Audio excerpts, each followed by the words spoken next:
We're going to do it again. Bama versus Georgia, just like the SEC championship game, just like in 2017. And today we're previewing the Natty between the two SEC powerhouses. The Bama Insider Tailgate Show is on now. The Bama Insider Tailgate Show is on the air. Alabama football is rolling, and we've got you covered with a breakdown of the game matchup, an SEC preview, and all the fun of an afternoon on the quad.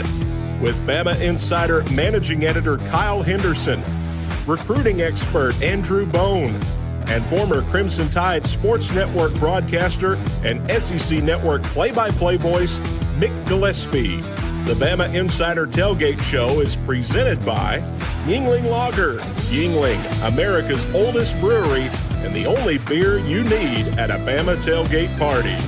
Pearl River Resort Casino and Hotel in Choctaw, Mississippi. Let's Play, now featuring the sports book at the Timeout Lounge. Also brought to you by the Floribama world-famous Beach Bar and Lounge in Orange Beach. Genesis of Tuscaloosa, luxury with a national championship service department. Sevierville, your Smokies start here. Tuscaloosa Hyundai. Hyundai, the longer you look, the more there is to like. Innisfree, an Alabama Irish pub tradition. Tuscaloosa Tourism and Sports, not too small, not too big. Tuscaloosa is pronounced just right. Commercial banker Jay Weber with Service First Bank. Hotel Indigo, Tuscaloosa's amazing upscale boutique lodging in downtown. NewLifeArt.com, publisher of fine art editions by Daniel A. Moore. R&R Cigar, the home of the Victory Cigar, with 2 locations in Tuscaloosa and Northport. And Screwball, the original peanut butter whiskey. Now, here are Kyle and Mick.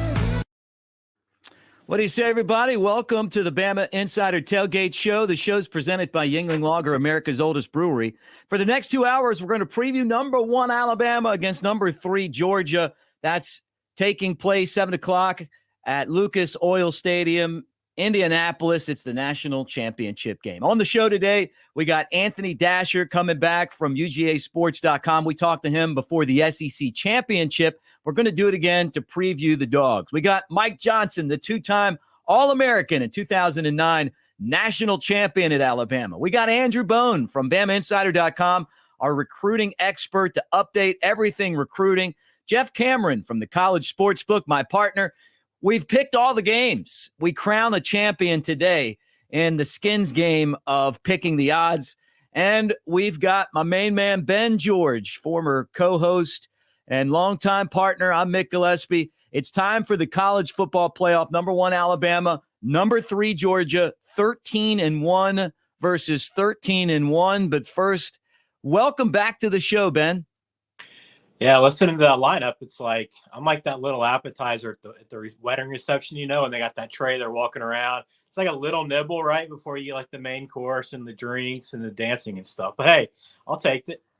Hey, it's great to have you back. I wouldn't put you there as an appetizer. I mean, I'd say you're on the main plate, right? All right, fair enough. I'll take it. We've got this show all over the place, Ben. 6 to 8 is normally when we air on the Bama Insider YouTube channel. We're going 4 to 6 today because we've got our call-in show, our normal Sunday lineup. So it's going to be kind of a full Sunday of getting everyone ready on the Bama Insider YouTube channel. We're on radio from 10 to 12 on Jocks 2, 100.5, Birmingham, Tuscaloosa. That's our flagship station. They're listening up Fox Sports Shoals in North Alabama, 9 to 11. So it really is exciting to have everyone here with us as we talk about Alabama football. You, importantly, the guy that started this show years ago at another radio station in another place, and we rock and roll on. And now we have this rematch of one of the biggest, maybe the best national championships ever. It's also a rematch of this year's SEC title. And every time I look at my Daniel Moore picture from 2017, the 2nd and 26, I just remember how epic that game was. Yeah, that one was remarkable. I mean, this series has been remarkable because when these two teams have played, it's meant a lot. I mean, SEC championships, national championships. Alabama's been the thorn in the side for Georgia. And what, we laugh, we make fun, at least fans make fun of what Georgia's track record looks like, right? I mean, they talk about being one of the top programs in college football, but when you look through the resume, there's not a lot of meat there, right? Very similar to Michigan, right?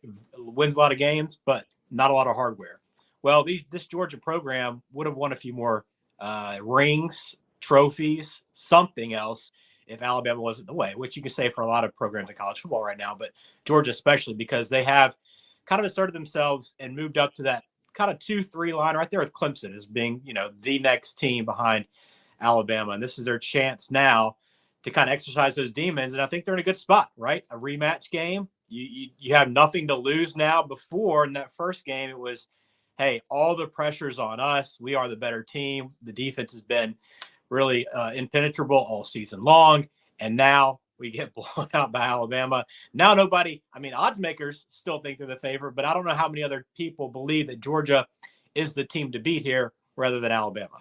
Yeah, look, I look at this matchup and I feel like there is a style advantage that Alabama has over Georgia. First off, Alabama played that brand of football for a long time. And I've said this, I'm sure that the people that are watching and listening get tired of me saying this, but Georgia to me reminds me of the Brad Paisley song, Old Alabama, but not the group from Fort Payne. I'm talking about the Alabama team that ran the ball and controlled the clock and played good defense, because the way that college football is set up now is that it is definitely all to benefit the offense. And even if you have the best defense in the world, it feels like when you play a better offense or one of the great offenses, it's impossible to stop them. You just try to slow them down.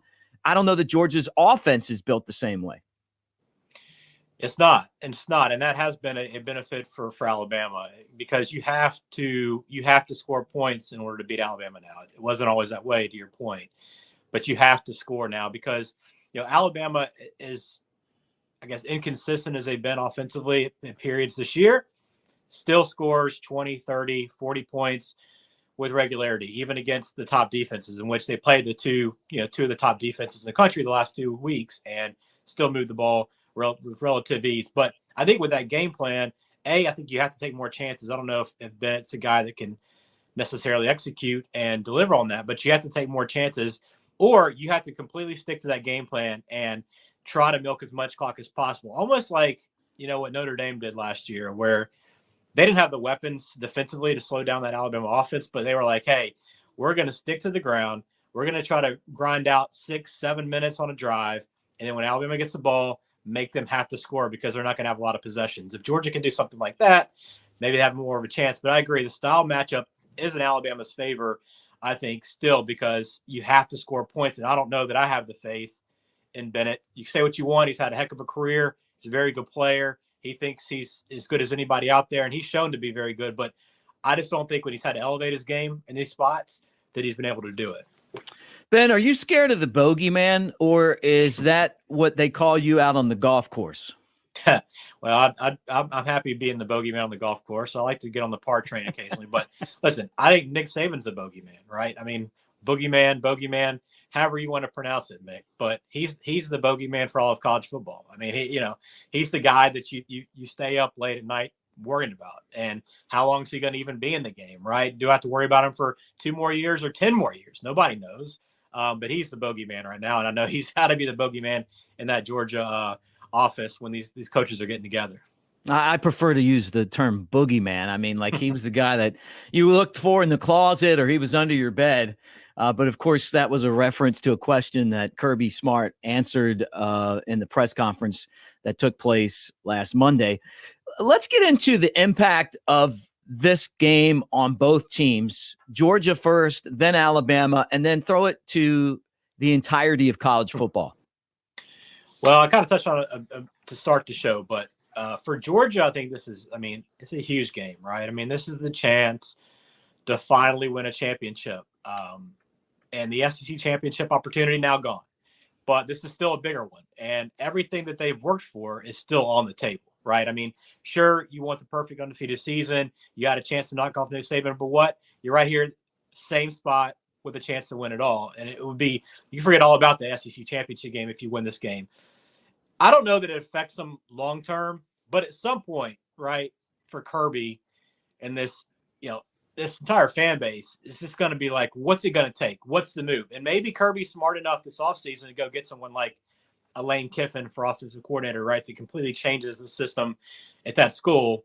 And maybe they go into the recruiting portal. Caleb Williams is out there for Oklahoma. There's been talk that he maybe lands there. I mean, a guy like that would be a game changer for the program. But can Kirby take that next step and do that? That's the question. I mean, for Alabama, this would just be another notch in Nick Saban's belt. I mean, I think now he's just trying to figure out how far away he wants to separate himself from the rest of the history books, right? And how high that bar is going to be for anybody else that ever comes through the sport. Will they be able to get that number? And every time he gets one more notch in his belt, he's just that much further and that much more difficult to get through. But to me, this for Alabama, I don't know about you, Mick, but this season all year, I just thought this team didn't have it. And Nick Saban, to his point, 4 or 5 weeks ago, called out fans for thinking the same thing, right? But they just have been inconsistent. We've seen them just kind of sloppy at times. But I will say this entire season, they've gotten better, it feels like, especially defensively, and they're peaking right now defensively. While offensively, I mean, they've been really good, but I agree that I think they are continuing to get better there as well. And Bryce Young looks good now as he has all year. So it's been a remarkable year. If they were to win a championship between last year's nearly perfect offense and then what they have expected to be on the field next year, I mean, that next year is supposed to be a really good team. This year was kind of a tweener year, right? Maybe get a chance at an SEC championship. If you're lucky enough to get into the playoff after a loss, great.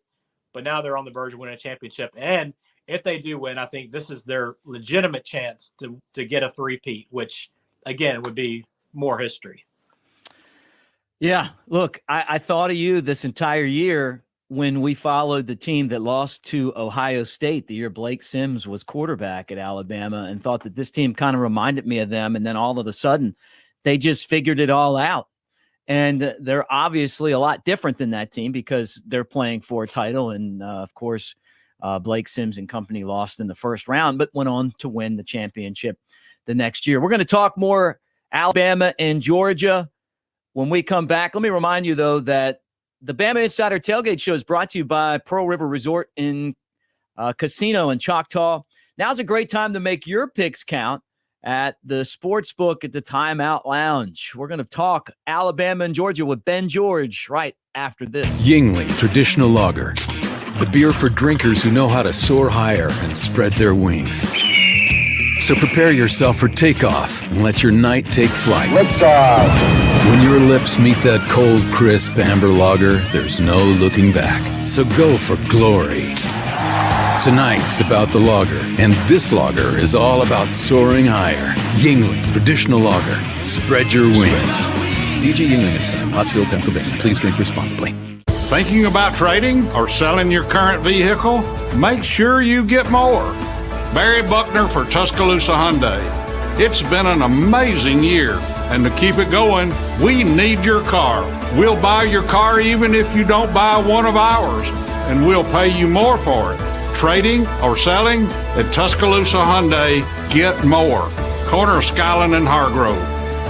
TuscaloosaHyundai.com. See dealer for vehicle value details. The city of Tuscaloosa offers you the combination of great adventures and great overnight accommodations. From exciting sports to unbelievable history, you'll find it all in Tuscaloosa. Here for you, here for your whole family. Go hiking or mountain biking, try paddleboarding or kayaking, witness our civil rights trail or an ancient Native American city. Eat our barbecue or hamburgers, enjoy our nightlife or music scene. And when you plan your Tuscaloosa getaway, plan to stay a while. Head to visittuscaloosa.com for your free visitor Visitor's Guide. The tradition of giving fine art continues with the Daniel A. Moore Alabama Christmas Gift Pack, including the new 2022 Crimson and White Fine Art Calendar, featuring some of the most honored former Alabama players, one collegiate classic fine art print signed by the artist, and your choice of 4 Daniel A. Moore beverage mugs, all for only $79, a $115 value. Order now at danielmooreart.com or by calling 1-800-735-2787.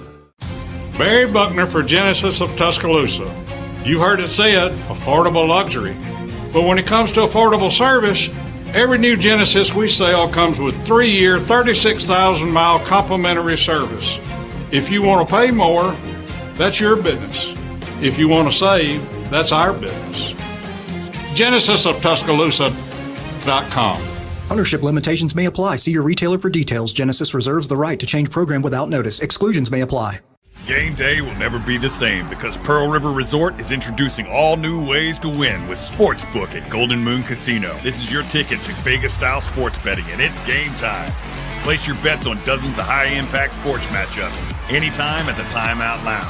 And as always, play over 1,100 Vegas-style slots, 25 table games, and our 14-table poker room. Pearl River Resort is redefining what it means to win with Sportsbook at Golden Moon Casino. We're not just fans. We're here to play. You can't spell Alabama without the Bama. And you can't spell Floribama without the Bama. That's not the only thing that Alabama football and the Floribama have in common. There's heritage and pride. And, of course, keeping the fans happy. For 57 years, this iconic honky-tonk on the Alabama state line has been keeping our customers happy with the utmost attention on customer service. Great food, live music 365 days a year, and more events than we have time to list. Get the info you need at Floribama.com. Make your plans to join us on the line. The Great Smoky Mountains area has some of the best fall drives in the nation. One of the most interesting and beautiful of these can be found on the way to Bluff Mountain. This fall, the best view is yours on Sevierville's Bluff Mountain Fall Driving Tour. Learn more and find additional fall drives to enjoy at visitsevierville.com/fall. This is the Bama Insider Tailgate Show brought to you by Yuengling Lager. Yuengling is a 6th generation company, and our buddy Cheryl Yuengling, who's part of the company's ownership, is a proud Alabama grad. There's a little bit of crimson love in each one of those green bottles, and right now you can get the Yuengling Hershey's Porter. You can get it now, and I'm going to tell you something. Screwball, the original peanut butter whiskey, is also a great sponsor of the show, and Ben's the guy that taught me dark beer and whiskey together, like a double fisting. Ben, I'm going to tell you right now, you need to put that with your Hershey's Porter. Woo, we did that on the show not too long ago. It was delicious. Have you tried the Hershey's Porter yet? I have. That's good. Yeah, it's really good. I haven't really had the Screwball. I don't do as many flavored whiskeys, but I could see how that Hershey's Porter, along with a little chaser shot, maybe a little half shot Screwball, would work out pretty well. We'll do it like a Irish car bomb, like we'll just drop it in. Okay. Yeah, and do it like that. Next time you're with us in person, we'll have to do that, or we'll just send you a bottle of Screwball and a Hershey's Porter, and we can just do it like right here while we're talking, which would be fun, right? If different locations. Yeah. Guys, we're previewing Alabama versus Georgia in the national championship game. As you hang out with us here on the Bama Insider YouTube channel, like and subscribe, give us a thumbs up. 70,000 of you guys. We're going to try to get as many subscribers as fit into Bryant-Denny Stadium. So we appreciate you being here. And when we put the show on this channel, it was at 30,000. So you guys have made this just an incredible year and more as the channel's grown. And for those of you that are listening on our flagship station, Jocks Radio, 100.5, Birmingham, Tuscaloosa, we really appreciate you being here with us today. All right, Ben, let's talk about defense versus defense in this game. Which one is more dominant, Alabama or Georgia? Georgia's been more dominant all year. Alabama's been the lone exception. But I will say that, when we're talking about this game for the SEC championship, I looked through Georgia's schedule, and they hadn't played a ton of great offenses, right? So I felt like, yes, they're very, very good. but I didn't feel like they had been tested as much, especially now with an offense like Alabama's. And we saw Alabama really trying to change the game against them and put up record-setting numbers in the SEC championship game, which nobody expected. But they are still very good. We saw what they did against Michigan last week. Alabama's also, like I said, peaking right now. And the front, Alabama's front has been very good. Now, the question's in the secondary, right? I mean, there's injuries there. Job, Armour Davis, both kind of banged up. We don't know the status of those guys. You're getting deep in down that roster, right? Kool-Aid's playing as a freshman. He's, I think, going through some growing pains, but has held his own. You had a junior college transfer step in last week too. So, I wonder if that back line of Alabama will be able to hold up. But again, I don't know that you have a Georgia offense that can take advantage of it. That's what it all goes back to, Mike, make that matchup, right? I mean, Georgia's got to take some chances down the field on Alabama's defense, I think, to win this game. So I give the overall edge to Georgia just because they're healthy. They've been so good all year, but Alabama's not very far behind. Georgia's defense, the more highly touted defense, but, you mentioned Alabama getting after the quarterback a lot as the season's gone on. And we've seen the emergence of Dallas Turner. You're talking about Phil Mathis. Drew Sanders has dealt with the hand. He's back now. And then Will Anderson, the most dominant player in college football. That brings me to my next question. Can Stetson Bennett beat Alabama? Couldn't do it last year and couldn't do it in the SEC championship game. And I would say maybe his worst 6 quarters in college football have come against the Tide. Yeah, probably so. He can. Yeah, I mean, he absolutely can beat Alabama with this team. Now, I don't know if can he, on his shoulder, beat Alabama. As a collective, they can. But I do wonder, how much confidence he has. Now, he says all the right things, but you go back to his last 2 games, last year and this year, and the outcome hasn't been there. And, will Georgia try some different things? They've said, Todd Monken said, hey, we're going to stick to what we do. We're not going to try to, do a lot of different things. We're just going to build on what we've done well. So to me, I don't know if that necessarily spells success. I think it's going to be on Georgia's defense to win this game much more than it will be on Stetson. But he can. I just don't know that how many people have the confidence that he will. Now, I don't think JT Daniels plays, but if this is a situation where Georgia finds itself down at halftime and say Bennett's thrown an interception or just hasn't been able to get in sync, will we see Kirby make that move? I don't know that we will. He hadn't shown the inclination to do it, but he might have to make that decision this week. This is the Bama Insider Tailgate Show. Guys, like and subscribe as you hang out with us on our YouTube channel. We're talking Alabama and Georgia, 7 o'clock, Lucas Oil Stadium for the national championship. Nick Saban back in it again. This time he brings a quarterback that won the Heisman Trophy, maybe the greatest drive in Alabama history, to come from behind and steal that game from Auburn. But I'm expecting, Ben, that Georgia's going to do something that they did not do the first time, and that's blitz the hell out of Bryce Young in Alabama. Probably. I mean, they did bring some heat. I mean, you look at the numbers. They got 15 pressures on Bryce Young in that first game, which was 3 times as many as Alabama got on Georgia. So, yeah, they were trying, and everything you read all week is, hey, we were right there. We just did not finish the play out. And now I still don't know. I'm not in that coaching room, right? And I'm not a coach, and I can't see it. Mike Johnson can probably break this down a lot more than I will ever be able to as a former pro offensive lineman. But I want to know what Alabama was able to see and do in that Georgia game versus, pretty much every other game, Nick. Even Cincinnati, Bryce Young was scrambling quite a bit, having to get out of the pocket, wasn't completely comfortable throughout. Whereas that Georgia game, he was barely touched. And it was completely opposite of everything we've seen all year. And it's been remarkable. I don't know how much Georgia changed their game plan. I think they'll blitz more, but they still blitzed them. It wasn't like they didn't. It wasn't like they just dropped a bunch of guys back and kept Alabama in front of them. They came after Bryce Young, but could not get there. A couple offensive line injuries this past week for Alabama. How much will that affect? It's hard for me to imagine Bama playing as well as it did that first game. To me, that was their best game all season. And to match that output, is going to be tough to do. But I think they'll get to him. They're going to have to. And they're going to have to do as much as they can to get to him and pressure him, because that is the key. They got to make him uncomfortable in that game. He doesn't get shaken up very easily, but they got to put pressure and bring him down a couple times. All right, Ben, final question for you. What do you expect to see today when Alabama and Georgia play?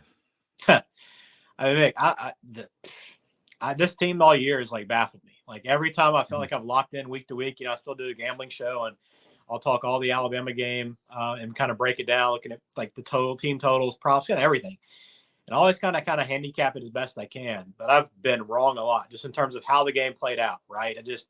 When I've expected Alabama to dominate in one area of the game, it hasn't been the case. The LSU game, the Auburn game. I mean, the Georgia game even. That was a game that I thought Alabama could win because of the matchups, but I didn't think at all that their offense would click and look as good as it did. So, I'm going to preface this by saying I've been wrong most of the year on trying to figure out this team. So, but I do think that it's hard to ignore what happened that first matchup. I do know that, oftentimes the rematch plays into the hands of that other team, right? It's hard to beat a great team twice, and Georgia is a great team. But I just can't ignore what Alabama was able to do in that first game. I mean, they dominated in most aspects of it. And, to me, you saw that bogeyman in the corner waiting and staring at Kirby, right, from the shadows, like kind of peeking around, like, hey, man, are you going to beat this guy? And he's 0-4.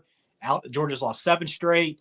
Almost all those games have meant something big to Georgia's program. So, again, Georgia has less pressure in this game, but I still think it is a huge pressure situation for Kirby in this program because this was their best team, and they were the best team all season until they ran into Alabama, who has been, as many people argued, maybe shouldn't be in the playoffs if they lose to Georgia, right? Well, throw that all aside. These are the best 2 teams in the country. I think Alabama wins, but I'm not super confident in that prediction. I think probably something like 31-24, 31-21.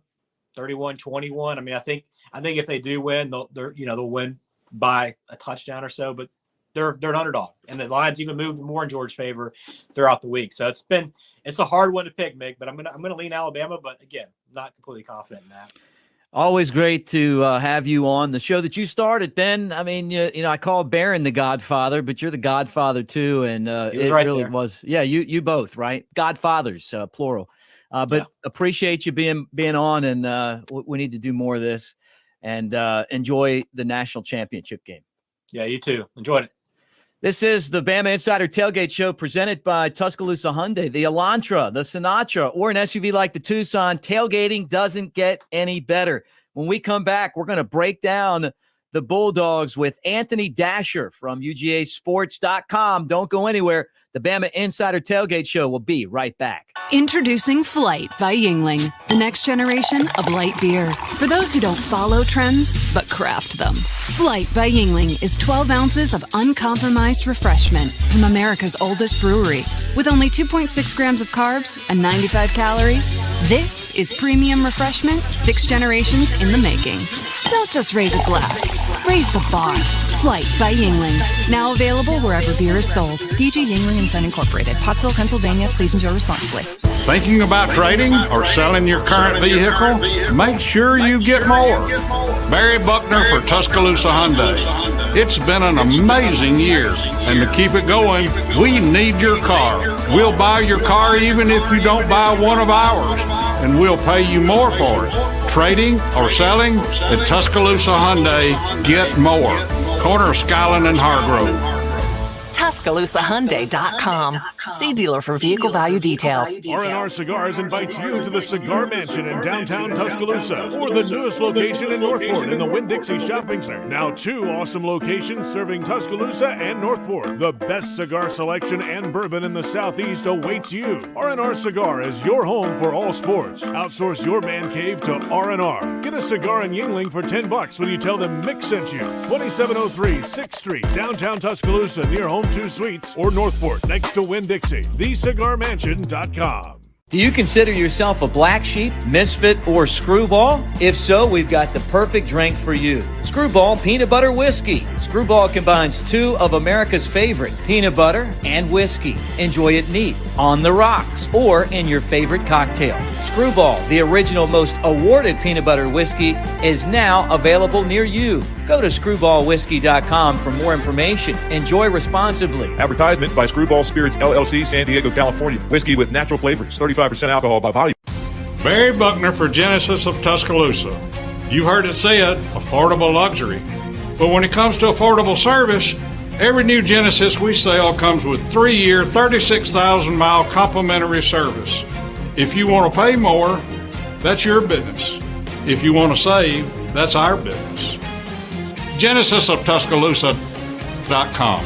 Ownership limitations may apply. See your retailer for details. Genesis reserves the right to change program without notice. Exclusions may apply. Game day will never be the same because Pearl River Resort is introducing all new ways to win with Sportsbook at Golden Moon Casino. This is your ticket to Vegas-style sports betting, and it's game time. Place your bets on dozens of high-impact sports matchups anytime at the Timeout Lounge. And as always, play over 1,100 Vegas-style slots, 25 table games, and our 14-table poker room. Pearl River Resort is redefining what it means to win with Sportsbook at Golden Moon Casino. We're not just fans. We're here to play. The Great Smoky Mountains area has some of the best fall drives in the nation. One of the most interesting and beautiful of these can be found on the way to Bluff Mountain. This fall, the best view is yours on Sevierville's Bluff Mountain Fall Driving Tour. Learn more and find additional fall drives to enjoy at visitsevierville.com/fall.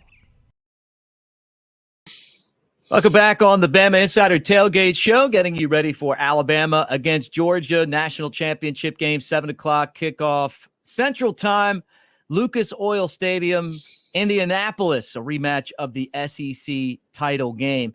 Guys, let me remind you to like and subscribe as you hang out with us on the Bama Insider YouTube channel. And if you're listening on radio, our flagship station, Jocks 100.5, Tuscaloosa and Birmingham, 69,000 watts of power. We appreciate you being there with us today. Or around the state of Alabama, roll tide to everybody. This segment, as we break down the Georgia Bulldogs as they take on Alabama, is brought to you by Hotel Indigo. When I'm in Tuscaloosa, that's my home. Hotel Indigo, right there on the Black Warrior River.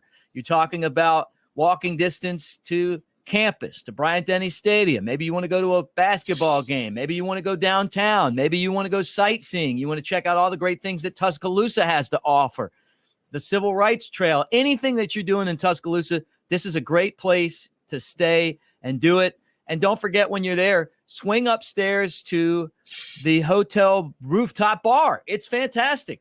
Oversees the Black Warrior River. You can see Northport from there. And it was the first rooftop bar in Tuscaloosa, and it still is fantastic. We appreciate them being a big part of our show. So when you're in town, think of Hotel Indigo. Always great to talk with our friend Anthony Dasher from UGAsports.com. He covers the Dogs on a daily basis. We talked before the SEC championship game. Anthony, this is a much different feel, I guess, because I really didn't think Alabama had a chance in that game. And, and after what happened, now I'm looking at it and going, what do we expect in this game? That's a good question. And sitting here today, I'm not really sure. I mean, after that, first contest, I mean, seeing the problems that Georgia had, attempting to get pressure on Bryce Young and the game that Jamison and Williams had. I mean, I wasn't feeling too positive about Georgia's chance as far as advancing, in the playoffs go. But what that game did, and I think we saw this with Alabama after they lost to Texas A&M. This group got humbled. It kind of showed them that, hey, we may not be quite as good as what people were saying that we are. And at least against Michigan, they went out and proved that they are still a pretty good football team. And I think there's no question, looking back now, that you've got the two best teams in the country are going to be duking it out, there in Indianapolis, on Monday night. Look, I wasn't surprised at all about the Orange Bowl result. I felt like Georgia was a great team, even against Alabama, but it was a style issue to me. Yes. That Alabama just plays a style that is tough for any defense to handle. Yes. And that's why they went to that style, because they played the exact same defense as Georgia when Kirby was there. Mm-hmm. And they ran into trouble trying to beat Deshaun Watson and Clemson. And that's why they adopted that style. I mean, look, I would have made a lot of money in Vegas on that game against Michigan, because Michigan, I don't think ever had a chance. They don't throw the ball enough. Yeah, I mean, like you said, I mean, you know, Coach Saban and the offensive coaches at Alabama put the game in Bryce Young's hand, which is a pretty good place to put one in and let him, you know, do what he did. And I suspect they would probably, you know, if something's not broke, don't try to fix it. So I would assume you'll see them attempt to do many of the same things. But you're right about Michigan. I think what I underestimated was, to me, this was your stereotypical Big Ten team. Not a lot of team speed. You heard all week long about, you know, how in Michigan, you know, defensive ends, Hutchinson, you know, Jobu, I'm butchering his name again. Anyway, we're going to rack up all these sacks against Georgia. They had the Joe Moore award-winning offensive line, and those guys were I'm just put it this way, we're not very good. I mean, they're nowhere near the team speed that you see on a weekly basis in the SEC, and that really just killed, you know, ruined whatever chance I think they had of competing, you know, in that ball game. Anthony, had you ever heard of the term bogeyman in your life? Maybe on the golf course. Golf course. I mean, whoever wrote that question for her probably should have enunciated it's the boogeyman. and I love that we're going back now and trying to pretend that there is such a thing as the bogeyman. No, there's not. That there's never been a bogeyman, right? Not to my knowledge. Like I said, unless you're on the golf course. And I actually tweeted something out to kind of poking fun of that, and Kevin Kisner, who plays a lot of golf with Kirby Smart, actually responded to that. It's the only bogus he's seen in the past from Kirby. So it was a pretty good little line by Kevin there. I thought it was an unfair question, though. You know, I mean, just to be honest, you know, Alabama. It's like Kirby said, Alabama's been good against everybody. That's the thing. I mean, I know Georgia would have lost 7 straight to the tie, but I don't think it's a case where Georgia's going to enter this game like, oh my gosh, we're playing Alabama again. What are we going to do? I mean, you get to this stage. I mean, again, all the credit to Alabama.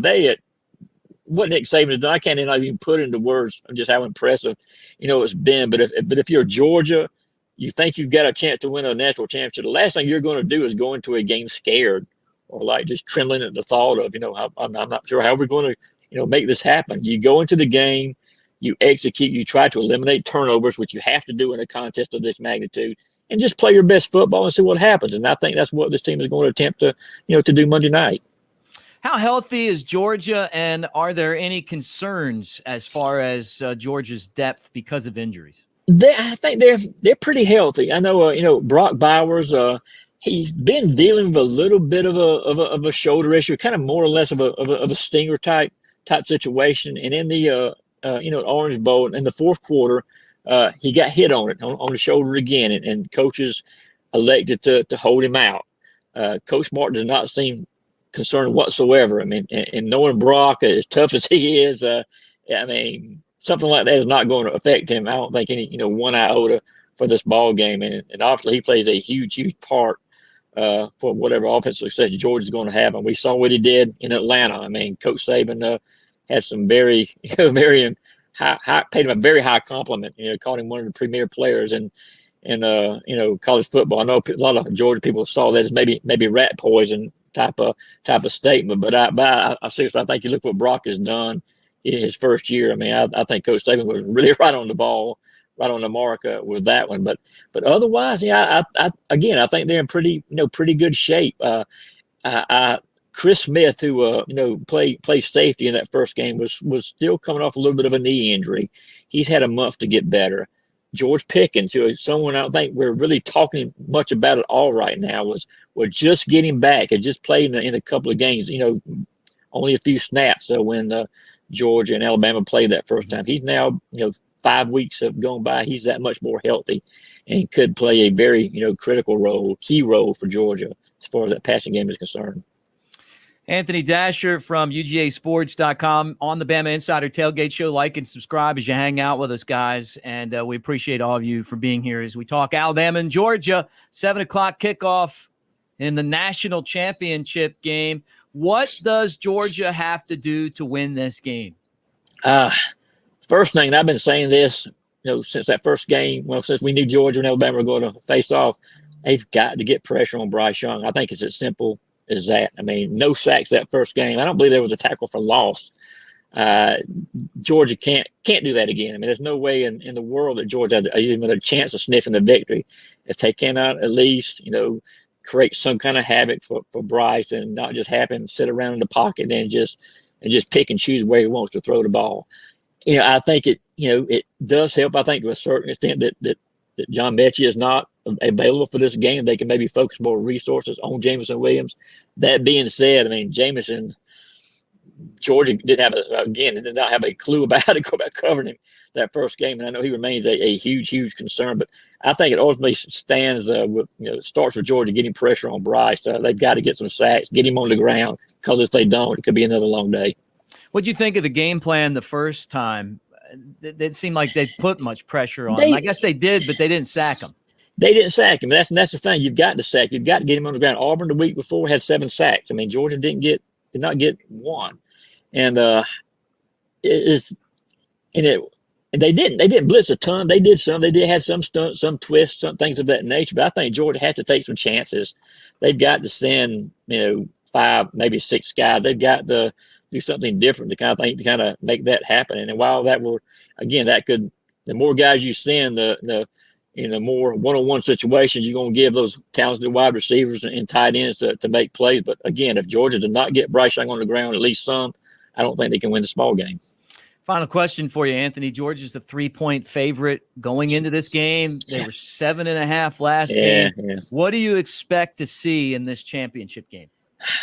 I think the game's going to be closer. I mean, I really think Georgia is, they saw the mistakes they made. They know what they've got to do to give themselves a chance. And just in talking with the guys, the players, this week on Zoom, you sense a different, confidence. Now, whether or not that, translates to them actually, playing up to the level they're going to need to play, we'll find out here in a few days. But I do think it's going to be a close game. I think it will be one that will go down into the final minutes of the fourth quarter and give fans really something to be talking about the next day. He's Anthony Dasher from UGAsports.com. Anthony, thank you so much. We'll see if Kirby can take care of the bogeyman in today's game. And we appreciate you for joining us here on the Bama Insider Tailgate Show. When we come back, we're going to have Andrew Bone on, our recruiting expert. We're going to talk recruiting. It seems to always come down to Alabama and Georgia for players around the country. Throw Texas A&M in that mix now.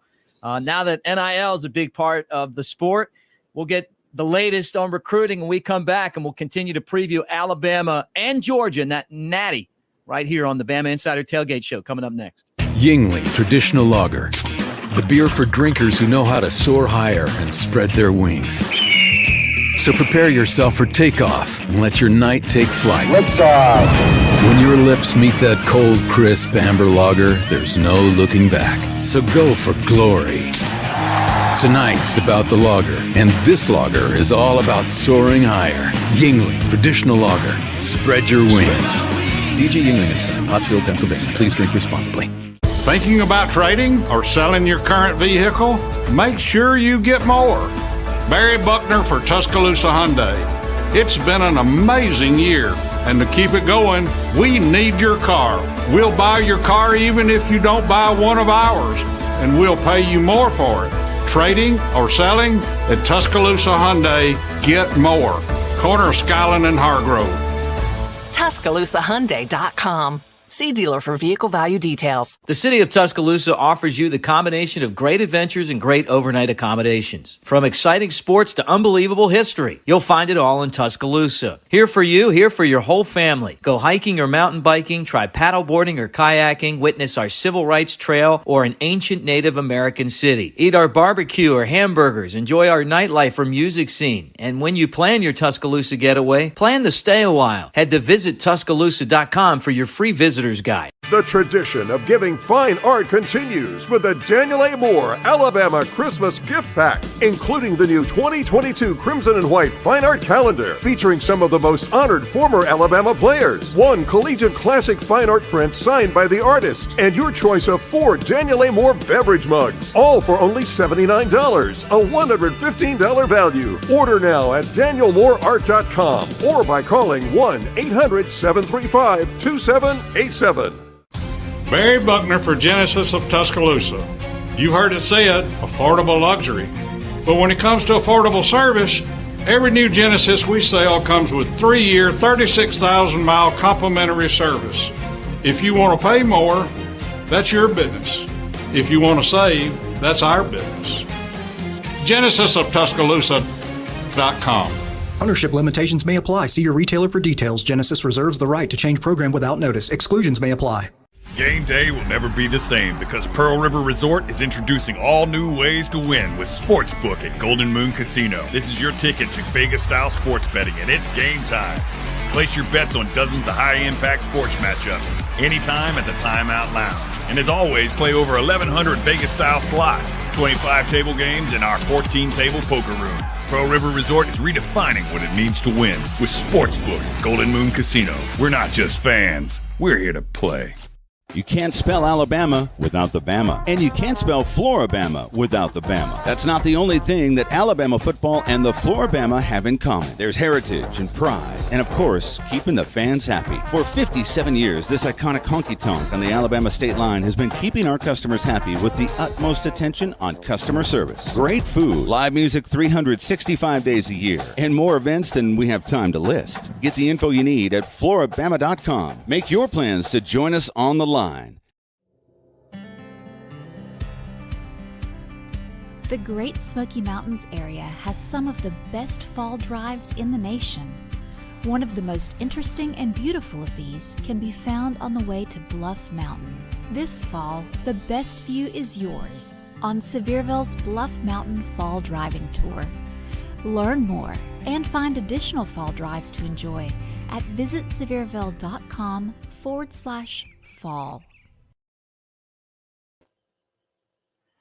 Welcome back to the Bama Insider Tailgate Show. Alabama, Georgia for the national championship, 7 o'clock, Lucas Oil Stadium, Indianapolis. The Crimson Tide looking for their 19th championship, Georgia looking for their second. And this matchup is the exact same one that we had in the SEC title game in Atlanta. This is the Bama Insider Tailgate Show. We're always brought to you by Yuengling Lager, America's oldest brewery. Our show presented by Screwball, the original peanut butter whiskey. In this segment with Andrew Bone as we talk recruiting. Of course, Bone from Bama Insider. Like and subscribe as you hang out with us here on the Bama Insider YouTube channel. Is presented by Sevierville. Visit Sevierville.com. Fall, the best view is yours on Sevierville's Bluff Mountain Fall Driving Tour. Learn more and find additional fall drives to enjoy at visitsevierville.com/fall. Well, with Andrew Bone, I'm Mick Gillispie. You look at the Bluff Mountain video. We've watched it a lot this year. After Monday, we're actually going to have some time for vacation, right, Bone? I mean, we've worked and worked, and we'll have a little bit of downtime. Yeah, that's right. You know, people used to always ask me, when's the downtime for you guys? And back before the early signing period, you didn't really get downtime after the national championship because you roll into recruiting because you have official visits coming in, you have signing day in February, and then it's on to spring junior days and spring visits and spring games and then into the summer. So usually we have our little break in August. At least on the recruiting side for me, it's early August when everybody's back at practice. But now that the early signing period really takes up everything, everybody goes ahead and makes their decision. Now there's some guys that wait until February, but in terms of Alabama targets, it's pretty much over. And I think that for me, it's going to be a little bit of a break. Alabama's going to have a junior day later on this month in late January, but everything else is kind of slow on the recruiting trail right now. Well, let's talk about the transfer portal trail because things aren't slow there. Alabama with two big-time commitments, a former five-star DB and one of the best running backs in college with Georgia Tech a year ago, already coming in. Could they do more work on the transfer front before next season? Yeah, I mean, I certainly think so. I think a lot of it just really depends on who's going to enter the portal, and if that's going to be somebody that can come in and contribute right away. Every time somebody enters the transfer portal, I get asked, "Oh, are we interested? Is Alabama going to go after?" And it doesn't matter. Was it a guy who was a five-star coming out of high school, maybe a guy that Alabama offered out of high school?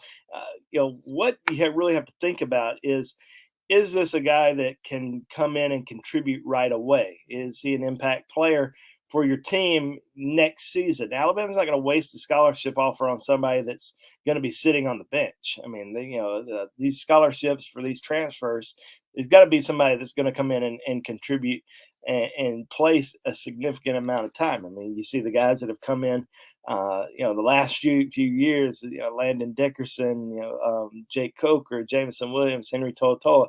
These are all impact type players. So Alabama is certainly hoping to have a scholarship or two still available for some of these guys who entered the portal. I think you got to look at maybe wide receiver. Even though Alabama signed a great wide receiver class, you could potentially go out and get an elite wide receiver that has seen a significant amount of time, playing time, and see if they're interested in coming in and potentially taking over Jamison Williams' spot next year. Now, I think that Alabama is in pretty good shape wide receiver wise, but they could still look to potentially add somebody in the portal. Tight end. Alabama ended up losing Jaleel Skinner late in the process.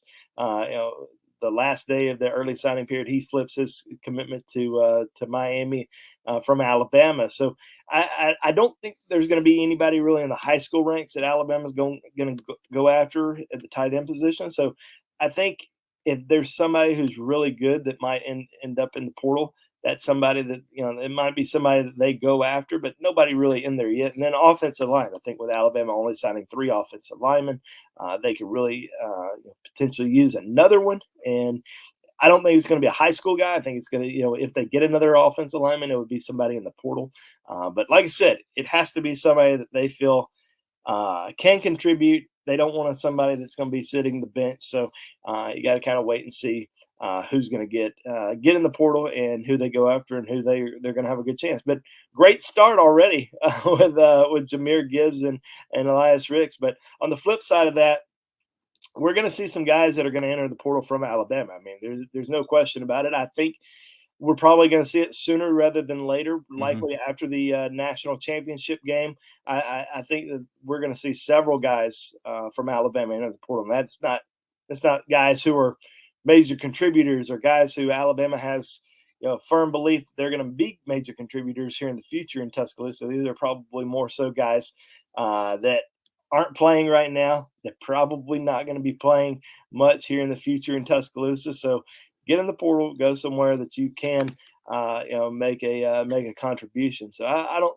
think we're going to see any like big name. They might be a big name to an Alabama fan, but in terms of their production and what they've been able to accomplish in Tuscaloosa, or at least on the practice field, I don't think we're going to see Alabama lose much sleep over any of the guys that enter the portal this year. One thing, Bone, that I've wondered is with this transfer portal having basically no rules, it's like the Wild West right now. Are we going to see super teams being built by schools where a bunch of guys that are stars at different teams decide to all go to one place and play, kind of like they do in the NBA? Do you think that could happen?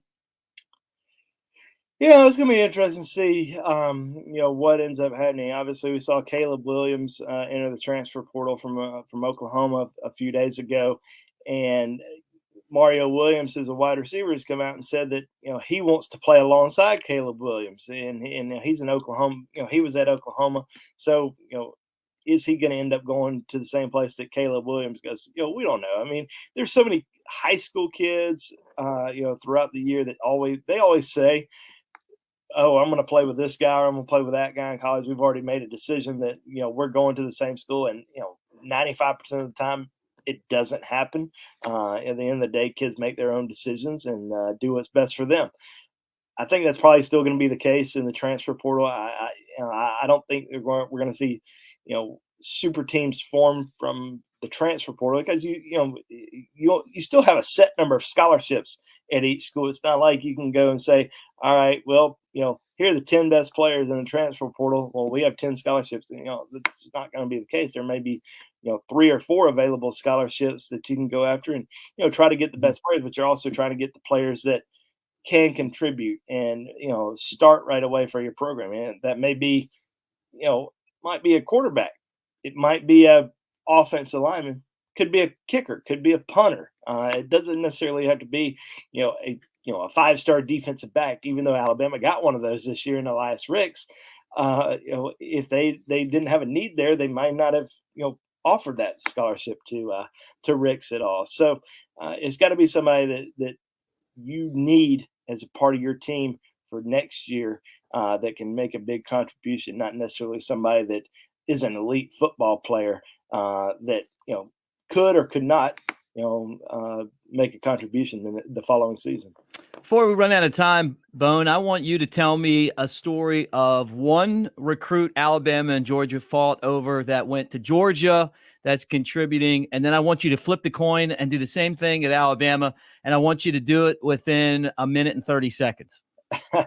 Well, as we know, there's so many kids that choose between the Crimson Tide and Bulldogs really ever since Kirby Smart, went over to Athens and, has really turned up the heat, not just from an in-state perspective, which we used to see Alabama really go up against Georgia for in-state kids. It's really a lot of these out-of-state kids that they go head-to-head for on a yearly basis. And, I think, one of Georgia's, biggest leaders on their team is Nakobe Dean. And, we saw Nakobe Dean's recruitment come down to the wire. I mean, it was Alabama, Georgia, Ole Miss, all the way up until the end. And I think there were different rumors about what Nakobe Dean was going to do all the way up until he signed that day during that early signing period. And, Alabama certainly had a great chance with him. Ole Miss, being an in-state kid for the Rebels, they felt like they had a great chance with him. But in the end, he ends up going to Georgia and obviously had a tremendous career so far for the Bulldogs. And then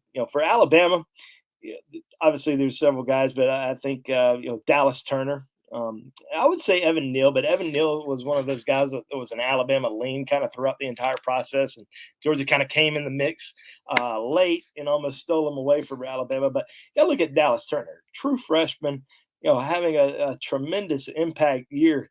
A little bit earlier than what everybody probably expected out of him, just because of the injuries. And, he's really coming into his own. And he was considered a Georgia lean very early in his recruitment. And then Alabama just made a really strong impression when he took a junior day trip, had some great FaceTime calls, Zoom calls with Coach Saban. And in the end, he ends up picking Alabama over Georgia. And, that certainly complements Will Anderson, and they've formed a just tremendous duo for the Tide this year. So those are two guys that really kind of stand out to me. Well, Bone, you're the best in the business. I've said that many times. You've been on our show since we started it many moons ago, and we appreciate what you do. Your appearance on the Bama Insider Tailgate Show is presented by Andrew J. Bone Realty. Tell us. That's right. Well, we're starting to heat up once again. I mean, we're about to get into the spring, and it's a busy time of the year for us with sales and finding people all across the state properties. So, if you're looking to buy or sell, please give us a call, 205-531-5577 for all your residential real estate needs. That's Andrew Bone on the Bama Insider Tailgate Show. That also concludes the first hour of the show. In the second hour, we got two-time All-American and former national champion and longtime partner of the show, Mike Johnson. We'll also talk with Jeff Cameron. We got some other guests on the show as well. Bama Insider Tailgate Show previewing Alabama and Georgia continues right after this. Yingling Traditional Lager. the beer for drinkers who know how to soar higher and spread their wings. So prepare yourself for takeoff and let your night take flight. Liftoff. When your lips meet that cold, crisp amber lager, there's no looking back. So go for glory. Tonight's about the lager, and this lager is all about soaring higher. Yingling Traditional Lager. Spread your wings. DJ Yingling & Son, Pottsville, Pennsylvania. Please drink responsibly. Thinking about trading or selling your current vehicle? Make sure you get more. Barry Buckner for Tuscaloosa Hyundai. It's been an amazing year, and to keep it going, we need your car. We'll buy your car even if you don't buy one of ours, and we'll pay you more for it. Trading or selling at Tuscaloosa Hyundai, get more. Corner of Skyland and Hargrove. TuscaloosaHyundai.com. See dealer for vehicle value details. The city of Tuscaloosa offers you the combination of great adventures and great overnight accommodations. From exciting sports to unbelievable history, you'll find it all in Tuscaloosa. Here for you, here for your whole family. Go hiking or mountain biking, try paddleboarding or kayaking, witness our civil rights trail or an ancient Native American city. Eat our barbecue or hamburgers, enjoy our nightlife or music scene. And when you plan your Tuscaloosa getaway, plan to stay a while. Head to visittuscaloosa.com for your free visitor's guide. R&R Cigars invites you to the Cigar Mansion in downtown Tuscaloosa, or the newest location in Northport in the Winn-Dixie Shopping Center. Now 2 awesome locations serving Tuscaloosa and Northport. The best cigar selection and bourbon in the Southeast awaits you. R&R Cigar is your home for all sports. Outsource your man cave to R&R. Get a cigar in Yuengling for $10 when you tell them Mick sent you. 2703 6th Street, downtown Tuscaloosa near Home 2 Suites, or Northport next to Winn-Dixie. TheCigarMansion.com. Barry Buckner for Genesis of Tuscaloosa. You've heard it said, affordable luxury. But when it comes to affordable service, every new Genesis we sell comes with 3-year, 36,000-mile complimentary service. If you want to pay more, that's your business. If you want to save, that's our business. GenesisofTuscaloosa.com. Ownership limitations may apply. See your retailer for details. Genesis reserves the right to change program without notice. Exclusions may apply. Game day will never be the same because Pearl River Resort is introducing all new ways to win with Sportsbook at Golden Moon Casino. This is your ticket to Vegas-style sports betting, and it's game time. Place your bets on dozens of high-impact sports matchups anytime at the Timeout Lounge. And as always, play over 1,100 Vegas-style slots, 25 table games, and our 14-table poker room. Pearl River Resort is redefining what it means to win with Sportsbook at Golden Moon Casino. We're not just fans. We're here to play. Experience the true spirit of Tuscaloosa at Hotel Indigo, downtown's first waterfront hotel overlooking the Black Warrior River. Hotel Indigo is perfectly located near a myriad of unique shops, restaurants, and the Tuscaloosa Amphitheater. You rolling with the tide? Hotel Indigo is less than a mile from the University of Alabama. The lookout bar on the roof of Hotel Indigo is the best place in Tuscaloosa to enjoy great views, appetizers, and spirits with friends. Book Hotel Indigo now and enjoy the best of Tuscaloosa.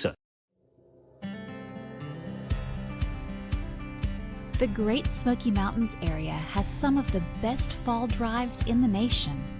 One of the most interesting and beautiful of these can be found on the way to Bluff Mountain. This fall, the best view is yours on Sevierville's Bluff Mountain Fall Driving Tour.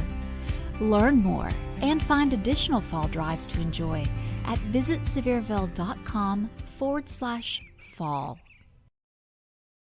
Back to the Bama Insider Tailgate Show, getting you ready for Georgia and Alabama. They play for the national championship.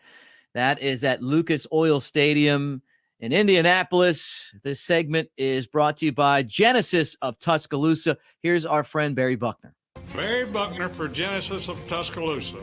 You've heard it said, affordable luxury. But when it comes to affordable service, other luxury brands charge a whole lot more because they can. Every new Genesis we sell comes with 3-year, 36,000-mile complimentary service. If you want to pay more, that's your business. If you want to save, that's our business. GenesisofTuscaloosa.com. Guys, like and subscribe as you hang out with us on the Bama Insider YouTube channel. And if you're listening on radio right now on Jocks 100.5, Birmingham, Tuscaloosa, 69 powerful 1,000 watts of Alabama football coverage today. hey, we appreciate you being here, and roll tide. A guy that knows all about playing in the big games, two-time All-American, our former partner on this show, and national champion, Mike Johnson. What's up, buddy? Hey, man, listen, just getting ready for round 2 of this matchup, man. I'm over here in the state of Georgia, over here just north of Atlanta in Sandy Springs, and it's interesting how different the tone is this time around than it was a few weeks ago when these two teams squared off. So just looking forward to a good matchup Monday night, and I guess get your popcorn ready. Yeah, really. And I guess the question I want to start off with you is, what the hell is a bogeyman? I have no idea what a bogeyman is. How about her asking Nick Kirby Smart if Nick Saban was the bogeyman? At least if you're going to come up with that kind of insulting question, get it right. It's the boogeyman. Dude, you know how it is, man. It just blows your mind that it's around this time every year, man, when the national media gets involved, that has no business being in some of these pressers, and the Belichick question that came out a couple weeks ago, and the New Year's resolution stuff. It's just so freaking cheesy, man. I used to hate it as a player when you're just trying to drum up a story and drum up a storyline. It's just it makes you, God, it makes you roll your eyes. It really does. Well, it's Boogeyman, and there's actually a song about the Boogeyman, which isn't the same Boogeyman, but I thought Kirby handled that well. Mike, you played on the offensive line. You know all about the guys up front. Last time these two teams played, Alabama's offensive line had their best game. Are they going to be able to duplicate that, and why did they have so much success? Well, it's interesting too. I got a chance to actually talk to Doug Marrone, Alabama's offensive line coach, and he was talking about how Georgia's defensive line just didn't stunt and slant as much as some of the other teams they had played. And, Auburn did that a ton, where that Alabama's offensive line is very good going north and south, but they don't really move laterally that well, especially with some of the new faces and new places and the communication that entails. And I think Georgia just kind of lined up against Alabama the first time around and said, hey, you know what? Come get us. We've got Jordan Davis. We've got these other big bodies. We're going to play our brand of football. And Alabama just teed off. They were able to have some success, not running the ball, but really, taking on bull rushes and being able to protect the passer. And when you look at, Auburn, Texas A&M, some of the other defenses that had success against Alabama's offensive line, it's a lot of blitzing, a lot of stunting, a lot of crossing. That Bama's offensive line kind of struggled with. So you wonder if Georgia goes to that this time around and says, hey, we're going to move around a little bit and try to create havoc. But I can tell you right now, from what I've seen, they're going to have a tall task. Other than maybe our right tackle position, I thought everybody looked pretty strong last week and got a good push in the run game. So Mick, I think it comes down situationally to what you're asking the offensive line to do. Are you playing from behind? Do you have to throw touchdown passes in the third and fourth quarter, or are you able to play from the lead and kind of put the ball on the ground and kind of run right at them? I think that's really going to be the biggest question, is how is the flow of the game and what kind of rhythm can this offensive line get into? Yeah, I think you bring up a really good point. I'm expecting, too, that Georgia will try to apply a lot more pressure on Alabama with the blitz than they did last time. Well, I think they have to. Listen, I mean, and I've talked about it a couple times to my buddies around here in the state of Georgia, is that I think we're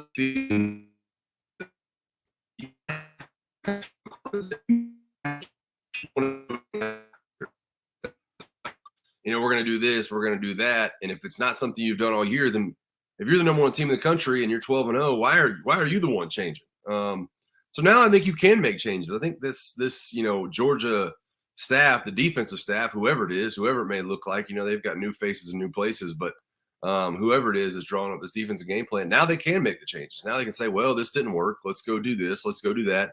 Let's unleash some of our pass rushers. I expect it to be an absolute brawl up front for this Alabama offensive line. I think at some point, if you're Doug Marrone and some of the people doing the game plan over there, you're going to have to give your offensive line some help, because it's going to be tough. But I think it's a struggle for Georgia defensively. You don't want Bryce to get out of the pocket and be able to make things happen with his legs. So I think it's a double-edged sword. But man, you want to talk about just an X's and O's dream. This is heaven for guys that like game planning, seeing a rematch, colossal rematch, a month apart from one another. He played on the 2009 Alabama National Championship team. They went undefeated. Nick Saban's first at Alabama. Mike Johnson on the Bama Insider Tailgate Show with me, Mick Gillispie. Guys, like and subscribe as you watch on the Bama Insider YouTube channel. And if you're hanging out with us and listening on the radio right now, including Jocks in Birmingham, our show's brought to you by Yingling Lager. Alabama's going to try to provide everyone with a reason to drink some Yinglings after the game, maybe a victory toast. But they've got a lot of work to do. Mike, who has the most pressure on them going into this game, Alabama or Georgia? I think it's Georgia. I mean, listen, it's weird to say it like that, too, because, I think Alabama does have pressure. Listen, I told everybody that would listen this, once Alabama won the SEC championship, there was no good loss after that. There's no good loss. I mean, if you look at the three possible opponents in the Final Four, if you lost to Cincinnati, that was going to sting. If you lost to Jim Harbaugh in Michigan at some point, that was going to sting. And if you lose to Kirby Smart in Georgia, that's going to sting. Georgia, look, I think at this point there's been pressure. I think there was pressure in 2017. I think there was pressure in 2018. I think there was pressure last year when they came to Bryant-Denny. I think there was pressure in the SEC championship. I don't even know if there's any pressure on them anymore, because I think that when I talk to Georgia people around here, they just kind of expect things to go this way. They expect that Nick Saban and Alabama are going to beat Kirby Smart in Georgia. They don't have any faith in Stetson Bennett. They don't think that he's the guy that can win a national championship for this program. And so I think a lot of the pressure really does come down on them, though, in my opinion, because if I'm Nick Saban, I'm playing with probably one of my worst offensive lines. Let's call it what it is. And I feel like you're playing with house money. I mean, you had maybe the best team in college football history last year with Mac Jones at the helms and some of the crazy things they were able to do. It seems crazy to say you're playing with house money and you're playing for a national championship, but that's how I've looked at this Alabama football team all year. I mean, that's what it feels like. They're playing with house money. They beat Auburn at the last minute. They shocked a Georgia team. They were able to run into Cincinnati, who's a group of 5 team in the first round. Are you really going to be that upset if they lose? I mean, I am going to be, because I live in Georgia and I live around these Georgia fans, but I don't know how you can be that upset. I think it's one of those things that, Bama needs to be relaxed. Hopefully they'll play relaxed and, hopefully they'll get it done. But, I think a lot of the pressure is in Athens right now for sure. Do you think Georgia pulls out all the stops, trick plays, risks, go for it on 4th down, or do you think they try to play it close to the vest again and not make mistakes? Well, I don't know how many trick plays you'll see. I don't know that they're, I don't think that's their style. I don't think trick plays are style, but you look at the offensive line, you look at their run game. I wouldn't be shocked if they went for it on every friggin' 4th and 1, Mick. I mean, 4th and 1, 4th and 2, because you don't want Alabama's offense to get on the field. As good as your defense has been, you don't want Alabama's offense to get back out on the field and be able to score points and kind of make the things lopsided again. So I think once Georgia crosses their own 35-yard line, you have to seriously look at going for it on 4th and 1, 4th and 2. You've got a good offensive line. You've got probably the better offensive line. You've got the better run game. And you have questions about your quarterback. So try to put it in those guys' hands and allow them to get it done up front. I mean, I understand why some Georgia fans would be skeptical of that and say, hey, man, you don't want to give Bama good field position. But if Bama's going to score 41 on you, Mick, they're going to do it from 60, 70, 80 yards away anyways. You know what I mean? They're going to have big play capabilities like they did the first time around. So what is it giving them 20 extra yards? Let's just go ahead and put this thing on the ground and pick up the 4th and 1s. That's kind of what I'm expecting. Listen, Kirby, like I said, the pressure's in their corner, but in the end, neither one of these teams, it feels like, has anything to lose at this point. So lay it all on the line. All right, what do you expect to see in this epic national championship showdown? Does anybody really know? I mean, that's what's crazy about it, is you can make all the guesses in the world the first time around. You can say, well, this team's got a strong run game. This team's good pass rush. This team's third down defense. But now the coaches all get to see it on film. Now all the coaches get to react to what the other one's game plans were. Now they get to see, hey, what were our tendencies? I think what you're going to see is, I think you're going to see a lot more blitzing and a lot more aggressive pass rush out of Georgia. And I think the answer to that in Alabama, if Alabama is one step ahead, really hit them hard with the screen game. Yeah, I don't think you saw a ton of the screen game against them the first time around. I don't think you saw a ton of the screen game against Cincinnati. But when I say screen, I mean catch it, get it out of Bryce Young's hands, whether that's a one-man wide receiver screen, a tunnel screen coming back towards the offensive line, some of the jump and dump screens to the running back coming up the middle and the offensive lineman getting downfield. the first time around, you got it out of their hand. You know, you got it out of Bryce's hands because you expected a big pass rush. I think right now you're going to get it out of his hands because you expect blitzing, because I think that's what Georgia thinks the answer is. So I actually expect a low-scoring game on both sides. I think both teams would probably score somewhere in the 20-point range, just because now they know one another and they know the tendencies, and it's a high-stakes game. So I'm really looking for Bama to put up a few touchdowns and hopefully get into the mid-20s, upper 20s, and hopefully that's enough to get it done. I look behind you and I see, and I just threw that up there, I see those Daniel Moore prints. Danny has etched you into some prints, and they've done the same thing now with Bryce Young. This is Crimson Connection, the 2021 Heisman Trophy winning print from the SEC championship game. Of course, Bryce throwing the pass to John Mechie in the end zone for the win. It's available right now at danielmooreart.com. And if you order now, this is the pre-sketch. It's black and white. Now, eventually it'll be color, $215. So it's on sale now if you buy. What's it like being in a Daniel Moore print? Yeah, interesting enough, the couple I have right behind me on the screen right now, I've got another couple over that way, but this one right here, I guess, is the national championship from 2009. I'm in that one. Actually have a pancake block, and that one over there against Sam Acho, who's on ESPN these days, as a talking head. So that's kind of funny. Every time I see him pop on the screen, I think of that. And then when I went to sign these over in Daniel Moore's studio, I saw this one from 2008, and I said, "Hey, man." I said, "That's me right there." I was like, "Do you mind if I get a copy of that one?" So he was like, "Yeah, absolutely." He's like, "Take that one home right there." So they're good people, man. And it really was, I think that when I was just coming into school, you didn't see a ton of Daniel Moores being made because there wasn't a ton of things to celebrate back in 2005, 2006. I think there's a Cotton Bowl Daniel Moore and some other things, maybe one per year. When the Tyrone Pro Throw. The Tyrone Pro Throw. Yeah, you're absolutely right. So being able to just give Daniel Moore something to paint, I think, is what's pretty cool about some of these. So it's definitely an honor and a really cool thing.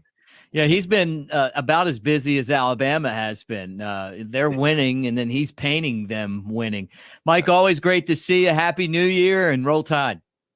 Awesome, man. Enjoy the game. Roll Tide. That's Mike Johnson. More Bama Insider Tailgate Show coming up next. Yingling Traditional Lager. The beer for drinkers who know how to soar higher and spread their wings. So prepare yourself for takeoff and let your night take flight. When your lips meet that cold, crisp amber lager, there's no looking back. So go for glory. Tonight's about the lager, and this lager is all about soaring higher. Yingling Traditional Lager. Spread your wings. DJ Yingling and Son, Pottsville, Pennsylvania. Please drink responsibly. Game day will never be the same because Pearl River Resort is introducing all new ways to win with Sportsbook at Golden Moon Casino. This is your ticket to Vegas-style sports betting, and it's game time. Place your bets on dozens of high-impact sports matchups anytime at the Timeout Lounge. And as always, play over 1,100 Vegas-style slots, 25 table games, and our 14-table poker room. Pearl River Resort is redefining what it means to win with Sportsbook at Golden Moon Casino. We're not just fans. We're here to play.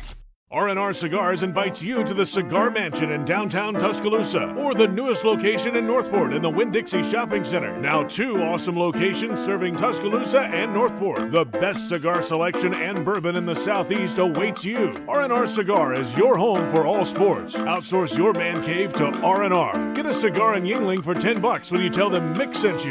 2703 6th Street, downtown Tuscaloosa near Home 2 Suites, or Northport next to Winn-Dixie. TheCigarMansion.com. Experience the true spirit of Tuscaloosa at Hotel Indigo, downtown's first waterfront hotel overlooking the Black Warrior River. Hotel Indigo is perfectly located near a myriad of unique shops, restaurants, and the Tuscaloosa Amphitheater. You rolling with the tide? Hotel Indigo is less than a mile from the University of Alabama. The lookout bar on the roof of Hotel Indigo is the best place in Tuscaloosa to enjoy great views, appetizers, and spirits with friends. Book Hotel Indigo now and enjoy the best of Tuscaloosa. The Great Smoky Mountains area has some of the best fall drives in the nation. One of the most interesting and beautiful of these can be found on the way to Bluff Mountain. This fall, the best view is yours on Sevierville's Bluff Mountain Fall Driving Tour. Learn more and find additional fall drives to enjoy at visitsevierville.com/fall.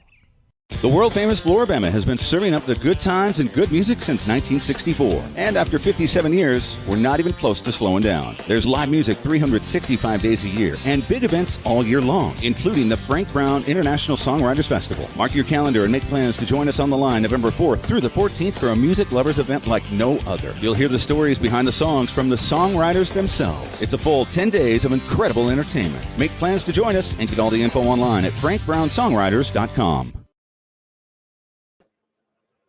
Welcome back to the Bama Insider Tailgate Show. Guys, as you hang out with us on the Bama Insider YouTube channel, like and subscribe. Hit the thumbs up. And for those of you that are listening on our flagship station, 69,000 watts of Alabama football coverage. That would be Jocks 2, 100.5 FM, Tuscaloosa, Birmingham, and points beyond. Thank you for being here, and a hearty roll tide to you or wherever you might be listening across the state of Alabama. Every week when I bring on my man Jeff Cameron, it is brought to you by Pearl River Resort. I always do this to him. I show him Dancing Rabbit. That's the golf course at Pearl River Resort, Choctaw, Mississippi. It's the Augusta that you can play. And if you play $50 or more at the sports book at the Timeout Lounge, you get to play Dancing Rabbit for $25, Jeff. I'm in. I'm playing Dancing Rabbit for $25 because I'm coming up there. We've talked about it every week. We're getting closer and closer to a time where maybe we etch towards spring, and when that happens, I'm in there. I'm coming. Do you have like wacky golf clothes that you wear when you go out on the golf course, or are you kind of more of like a Tiger Woods guy? You got the red shirt and khakis. I've got both. It depends on the occasion. I host a golf tournament every year here in Tallahassee, and we do a Jeff Cameron Show Invitational, and we've done it for like 15 years now. So during that event, I might put on like a pair of loudmouth pants or something absurd like that. But most days when I'm golfing, I'm relatively conservative. Jeff Cameron, you know him, guys, from the Jeff Cameron Show, 93.3 in Tallahassee, Florida. You may know him from Sirius XM. He hosts a golf show. You know him from warchant.com and the college sports book. He's been part of our Skins game of gambling. And here we are with one game left, Jeff. And let me go through last week's results. Yeah. So that we picked the bowl games so that I can give you a picture of what we're looking at right now with actually just one game left. All right. Jeff, you won with Arkansas, which ironically turned out to be a pretty big win.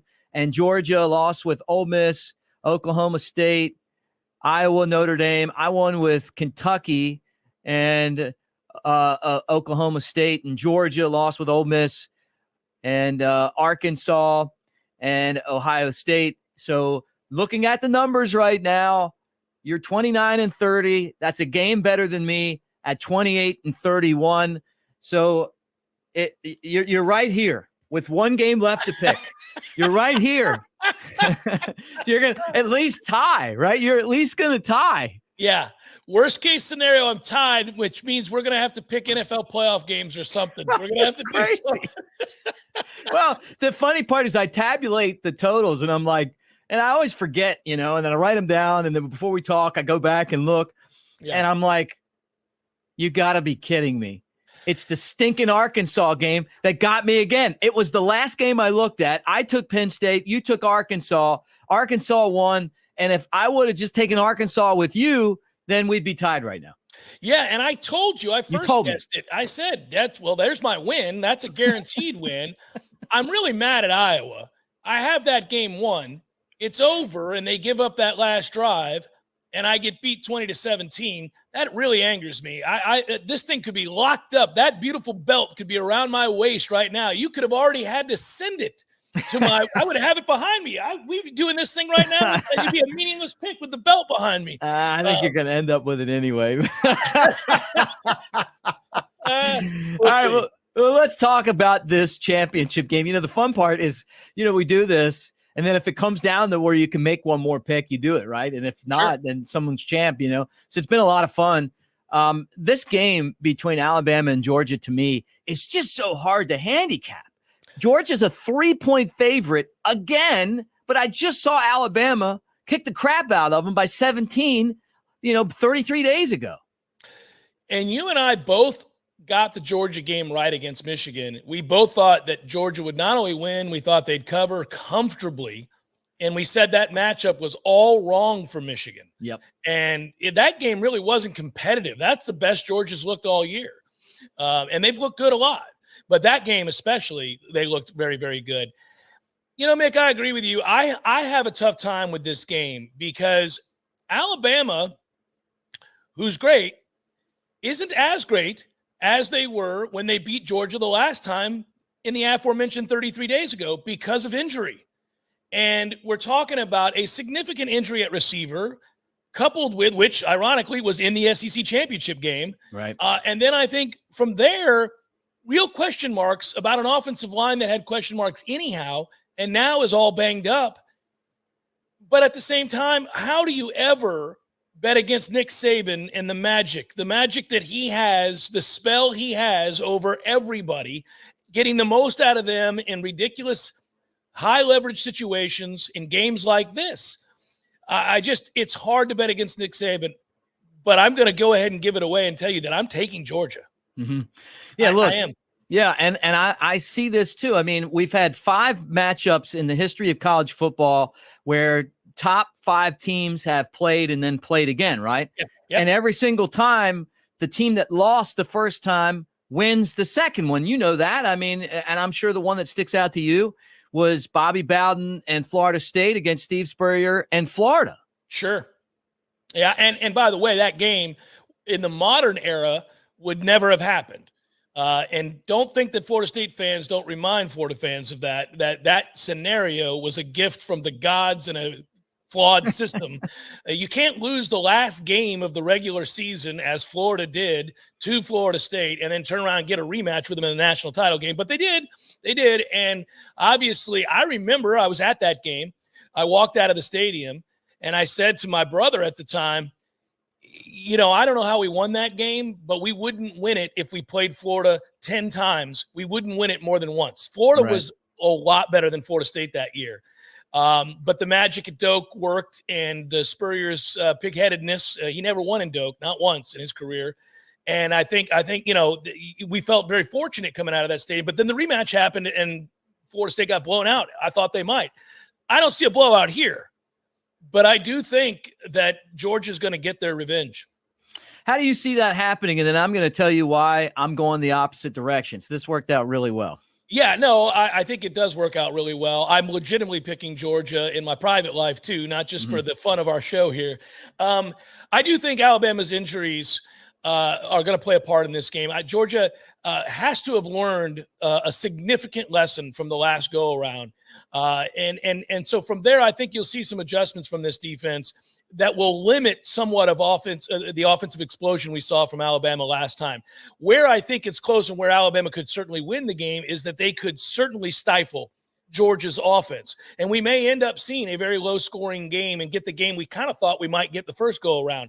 I don't think Alabama can replicate the offensive output they had in Game 1, partly due to injury, partly because they unveiled the secret too early. They had to. They had to win that game, but they gave it up. Now I think certainly Georgia can adjust off of that.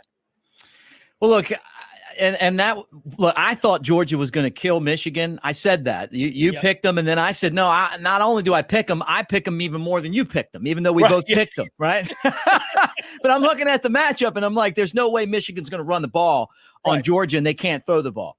The problem that I have, and I've said it on the show a million times, and I've said it on this particular show all day, is that Georgia is old Alabama.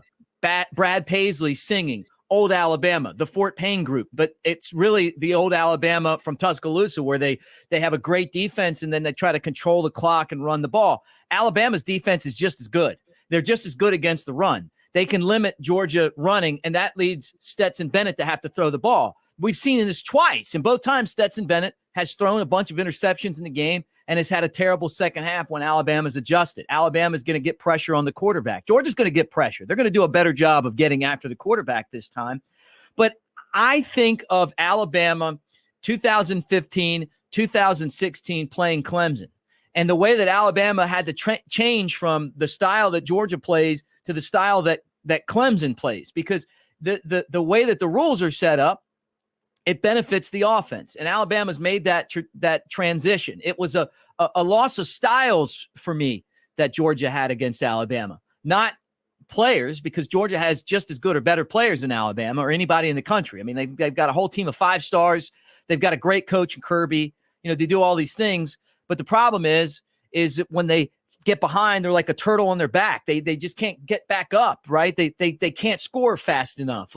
And for Alabama, you saw it. They were down 10, and then all of a sudden, here's a 70-yard pass and a 50-yard pass. And, they can work the ball down the field, or they can also bomb you and gash you. You're right. Not having John Mechie is going to be a big deal in this game. And not just because he makes a lot of catches and he's a big target, but also because he's a leader. But what we've seen with this particular Alabama team is that in that game against Auburn, something happened. Something changed. They were crappy so many times and still won throughout the year. But in that game, when they should have lost, they didn't. And when they were down and they had their backs up against the wall, they drove down the field and they scored. And I've just seen something different with this team. They don't look like little kids anymore. They look like grown men. They just look confident. Nick Saban's different. He's got this little gleam in his eye. Give me Alabama in the 3. Alabama when Nick Saban, and I went against him last time. When Nick Saban's an underdog, he's lost once as Alabama's coach since they've been good, in 2008.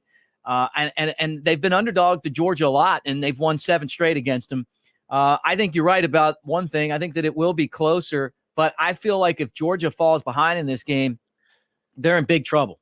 You and I agree on that, by the way. And with this pick, I don't want people to think that I'm going into this game believing that Georgia's got this wrapped up and it's an easy win. I don't think that at all. I think Georgia has to play from in front. I'm in agreement with you there. We saw a different Stetson Bennett against Michigan. And I will tell you this. I think the game plan, even though they had a lot of success on the ground in that game, you saw Stetson throw the ball around with real confidence. I believe they called that game in order to try to get him more confident, because obviously he had to have been reeling after the Alabama game. And I think they called it with the intention of getting his confidence back up. I think he has that. I don't think you'll see the same sort of errors in this game. I do think that this game is a lot less of a shootout than the last game might portend. I believe this is a little bit more defensive-minded. And I do think that Georgia's going to have to win by playing from ahead. I see that belt. I'm coming for it. I'll give those 3 points. The Dogs are going to get their revenge. The 7-game losing streak against Bama ends, and I get a hold of the belt. Yep, I think you're probably going to win it. I'm not going to deny that. But let's just say that we end up tied. Let's do the over/under. It's 52 as the tiebreaker. And I guess I'll go first. You went first before. I'm going over. I think it's an over. I think Alabama's going to go over 52. If they win, they're going to have to. That's the way Alabama wins this ball game. So they scored 41 the last 2 times they've played. Bryce Young's going to have to run for some first downs. He's going to have to make more of those electric plays that won him the Heisman Trophy. Brian Robinson's healthy. The offensive line on the right side is banged up. But I've been contending all year that the guys who are younger that have been on the bench, the J.C. Latham type guys, put them in the game and let's see what happens. You might be right. I'd be a fool to suggest otherwise. I'm going to go with my hunch here with Georgia in the rematch. I do think they make some adjustments here and hold Alabama down. Oddly, I think it's like a 31-20 game. So I'm gonna go under. I'll go under here by a point. I love it. Yeah. Jeff. This is, last week I was like, well, it was great. If we don't do this again, man, it's been so much fun hanging out with you this year. You're great on the air. You're fun to be around. Thank you for doing our show. Hey, it's been my pleasure, Mick, and it's been a great pleasure of mine also professionally as well as personally to get to know you. I hope your listeners have enjoyed it and the viewers have enjoyed it. I want to do it again next year if you'll have me back. It's been a lot of fun, and let's keep this thing going. Well, I'm going to need to get my belt back. So you're definitely on for next year. Or Hey, I thanks need for a doing the rematch show, to get brother. the belt, yeah. Yeah. Have a great national championship day as we all watch this game. Jeff Cameron from the Jeff Cameron Show, and our buddy who's been with us all year. Our segment brought to you by our friends at Pearl River Resort. And let me tell you this, and Jeff, you can listen in too. The show is brought to you by Pearl River Resort and Casino in Choctaw. Great time now to make your picks count at the Sportsbook at the Timeout Lounge, located at Golden Moon Hotel and Casino. They offer traditional sports betting in which guests can bet on all professional league sports, major league, major college events as well. Pick your favorite team. You get to hang out in the comfortable, beautiful, newly remodeled Timeout Lounge. You got 20 TVs with feeds to all the major sports networks, 12 state-of-the-art wager boards, 3 wager stations, and obviously the great sports food and drinks available there, including Yuengling Lager. All right, guys, when we come back, we're going to break this game down a little bit more. Alabama, Georgia, one more time for the national championship, and we're previewing it right here on the Bama Insider Tailgate Show. Yuengling Traditional Lager, the beer for drinkers who know how to soar higher and spread their wings. So prepare yourself for takeoff and let your night take flight. Liftoff. When your lips meet that cold, crisp amber lager, there's no looking back. So go for glory. Tonight's about the lager, and this lager is all about soaring higher. Yuengling Traditional Lager. Spread your wings. DJ Yuengling & Son, Pottsville, Pennsylvania. Please drink responsibly. Game day will never be the same because Pearl River Resort is introducing all new ways to win with Sportsbook at Golden Moon Casino. This is your ticket to Vegas-style sports betting, and it's game time. Place your bets on dozens of high-impact sports matchups anytime at the Timeout Lounge. And as always, play over 1,100 Vegas-style slots, 25 table games, and our 14-table poker room. Pearl River Resort is redefining what it means to win with Sportsbook at Golden Moon Casino. We're not just fans. We're here to play. R&R Cigars invites you to the Cigar Mansion in downtown Tuscaloosa, or the newest location in Northport in the Winn-Dixie Shopping Center. Now 2 awesome locations serving Tuscaloosa and Northport. The best cigar selection and bourbon in the Southeast awaits you. R&R Cigar is your home for all sports. Outsource your man cave to R&R. Get a cigar in Yuengling for $10 when you tell them Mick sent you. 2703 6th Street, downtown Tuscaloosa near Home 2 Suites, or Northport next to Winn-Dixie. TheCigarMansion.com. Experience the true spirit of Tuscaloosa at Hotel Indigo, downtown's first waterfront hotel overlooking the Black Warrior River. Hotel Indigo is perfectly located near a myriad of unique shops, restaurants, and the Tuscaloosa Amphitheater. You rolling with the tide? Hotel Indigo is less than a mile from the University of Alabama. The lookout bar on the roof of Hotel Indigo is the best place in Tuscaloosa to enjoy great views, appetizers, and spirits with friends. Book Hotel Indigo now and enjoy the best of Tuscaloosa. The Great Smoky Mountains area has some of the best fall drives in the nation. One of the most interesting and beautiful of these can be found on the way to Bluff Mountain. This fall, the best view is yours on Sevierville's Bluff Mountain Fall Driving Tour. Learn more and find additional fall drives to enjoy at visitsevierville.com/fall. Bama Insider Tailgate Show, getting you set for Alabama and Georgia playing for the national championship game, 7 o'clock, Lucas Oil Stadium in Indianapolis. This segment is brought to you by R&R Cigars. They invite you down to the Cigar Mansion in Tuscaloosa, downtown Tuscaloosa, or the newest location in Northport. 2 locations serving Tuscaloosa and Northport. The best cigar selection and bourbon selection in the Southeast awaits you. R&R is your home for all sports.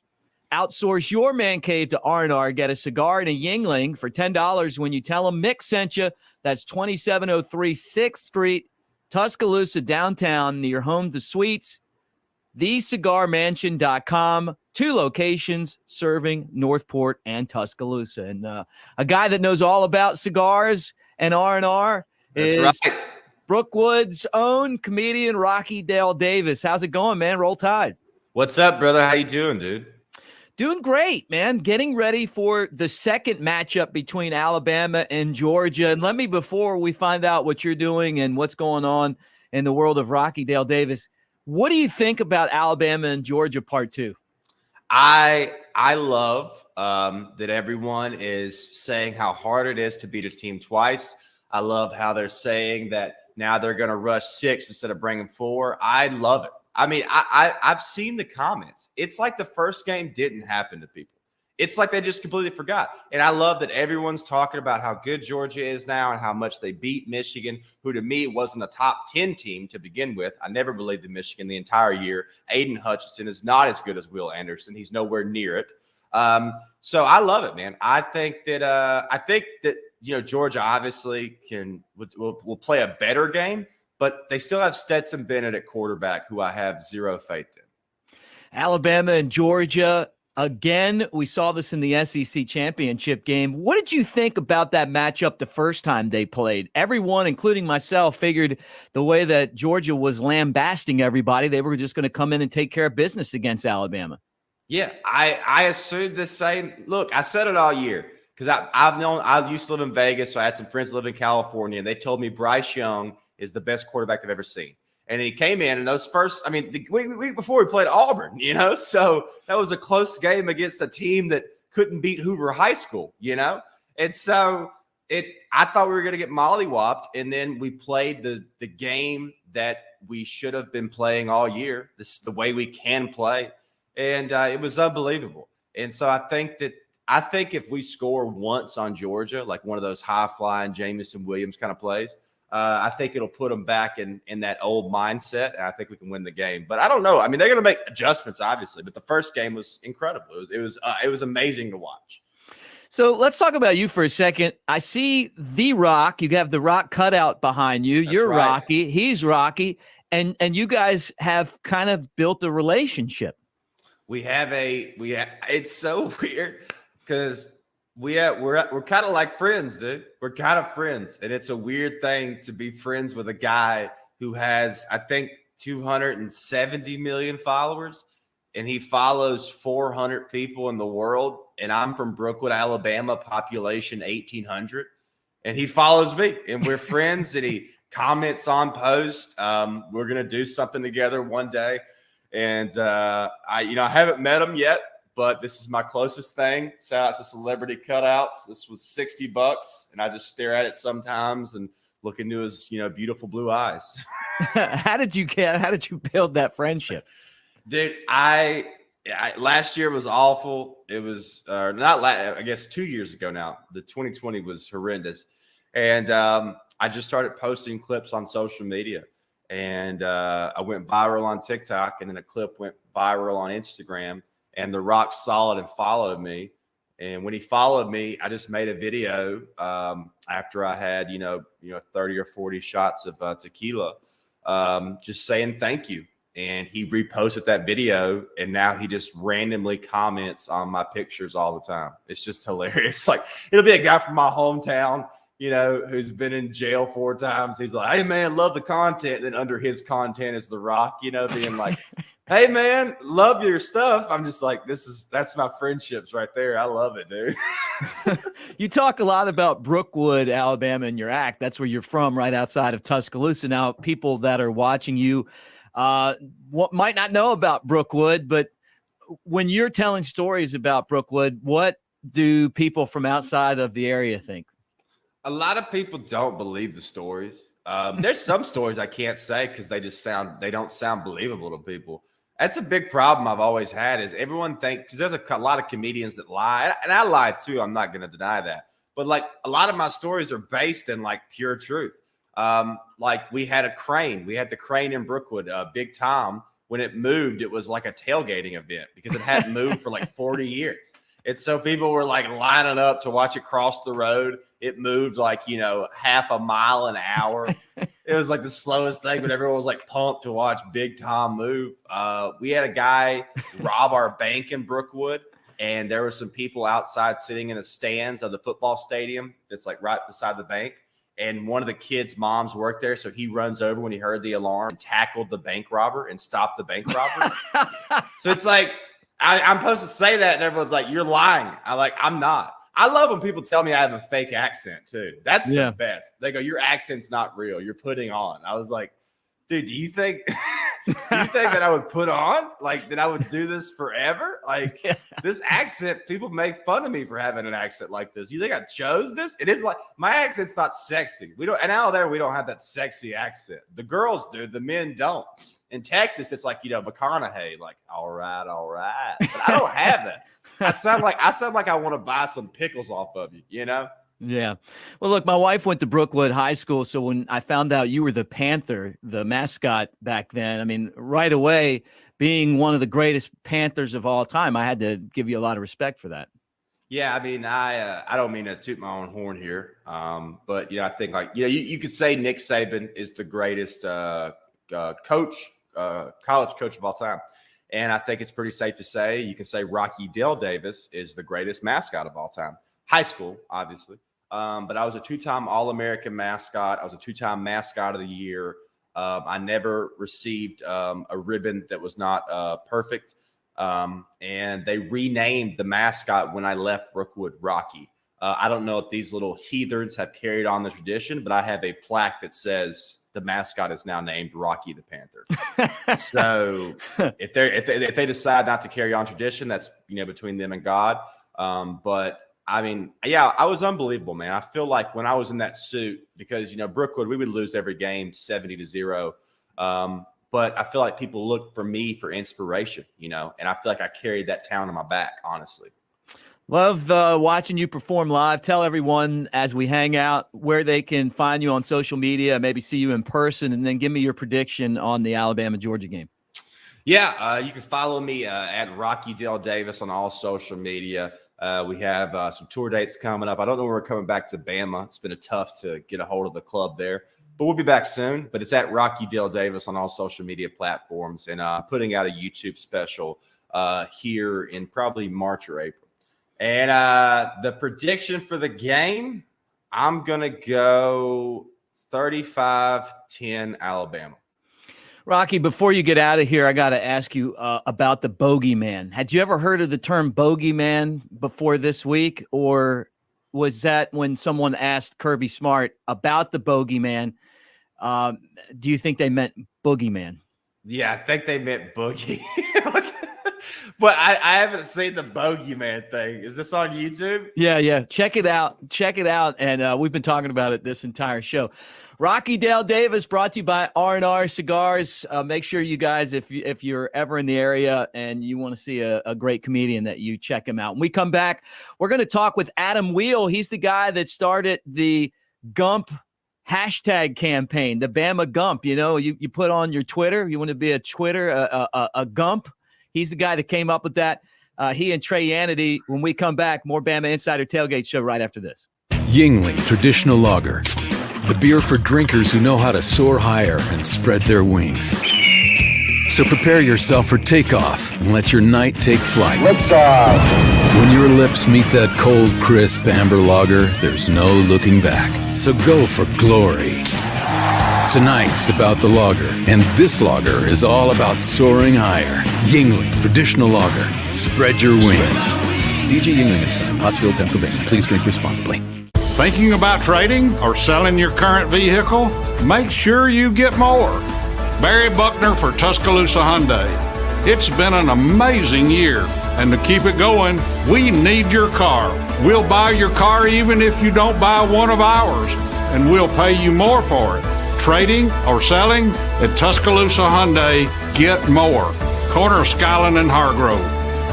TuscaloosaHyundai.com. See dealer for vehicle value details. R&R Cigars invites you to the Cigar Mansion in downtown Tuscaloosa, or the newest location in Northport in the Winn-Dixie Shopping Center. Now 2 awesome locations serving Tuscaloosa and Northport. The best cigar selection and bourbon in the Southeast awaits you. R&R Cigar is your home for all sports. Outsource your man cave to R&R. Get a cigar in Yingling for $10 when you tell them Mick sent you. 2703 6th Street, downtown Tuscaloosa, near Home 2 Suites, or Northport, next to Winn-Dixie. TheCigarMansion.com. Welcome back to the Bama Insider Tailgate Show. Getting you ready for Alabama taking on Georgia for the national championship.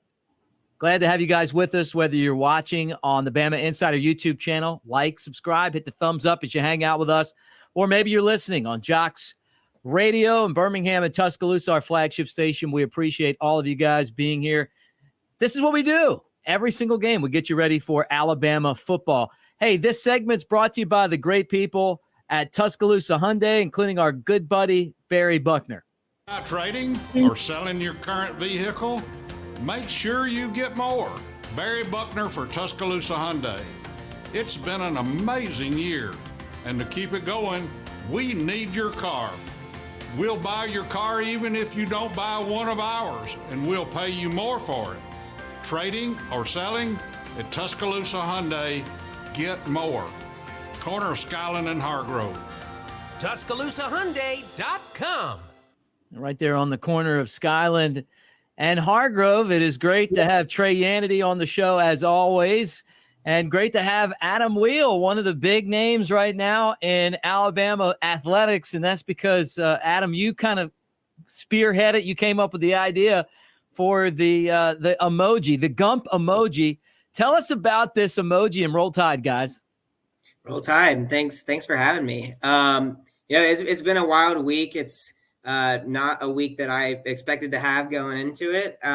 So basically, it just kind of started off with I changed my emoji, or I changed my name to have the ninja emoji at the end of it, and it just kind of hit me. I was like, you know what? I feel like more people could do this. I feel like it could be a fun thing that could catch on. So I texted one of my friends, and one of my friends, Jade Saylor, and I said, you want to help me start this movement? And she was like, yeah, of course. And I was like, we could either do the ninja one or the karate one. What do you think would be better? And she was like, I think the karate one would be good. And so I changed it to that. And then I just sent it around to some people. But I also, I wanted to craft up what would be a great way to get people on board for this. And so I came up with this tweet here. And the reasoning behind that was, it's kind of like everyone wants to be verified on Twitter. You want to be a part of something bigger than yourself. You want to be, stand out in the community. So I just figured it'd be a good way to say that you're verified on Gump Twitter. Just as a joke. I thought it would catch on for, a couple people, but there was, no way I thought it was going to catch on as much as it has. But the support has been amazing. Everyone has been so welcoming and so, positive this week, which is what I love so much about it. Trey, you're verified. Not quite yet. I'm verified in Gump Twitter land, which is enough for me for this national championship weekend. But, Adam, this was just amazing to watch. And, you kind of DM me early on, so I got to see this grow. And, for as long as I've known you, I think now 4 or 5 years, we had the chance to work together here at Alabama. You've had a lot of different tweets and, kind of Twitter frenzies just blow up. I've seen your tweets on SportsCenter, ESPN, this, that, whatever. So I knew this was going to do well. But, this really grabbed everybody's attention. How did it feel, when you started to see Alabama football and Greg Byrne and some of these accounts start to use the emoji and, make tweets about it? And, I guess just kind of seeing Alabama, the family on Twitter really kind of back this and everybody gets on board. How did that feel? Well, that's a really cool picture to see. I haven't seen it all together. I love that. It's honestly been the coolest thing ever in my 20, almost 3 years of, being here. But Alabama has been something that's the biggest thing in my life. And to see Alabama football and Greg Byrne and, all these accounts that I've been like, it's the biggest thing in my life since I was born. My parents both went to Alabama. All my grandparents went to Alabama. My mom was a cheerleader at Alabama, which kind of explains why I'm such a big fan. But yeah, it's something that I've cared about a lot, and to see something that I put effort into and, getting recognized by people and seeing people ultimately just come together too is one of the coolest things that's ever happened. Adam, what year were your parents in school? When was your mom a cheerleader? She was actually a cheerleader in '92 when we won the national championship in the Sugar Bowl. Oh, Jay Barker days. How about that, Trey? Yes, sir. There we go. A little Bama insider repping. That's Adam does run deep though. I think it's in the Twitter name, Adam, right? It is Adam for Alabama. That used to be the Twitter name at least. I know the roots run deep here, but it really was amazing to watch. Which account was the coolest to you? Who was it? Alabama football, Greg Byrne? What kind of stuck out to you the most throughout this process?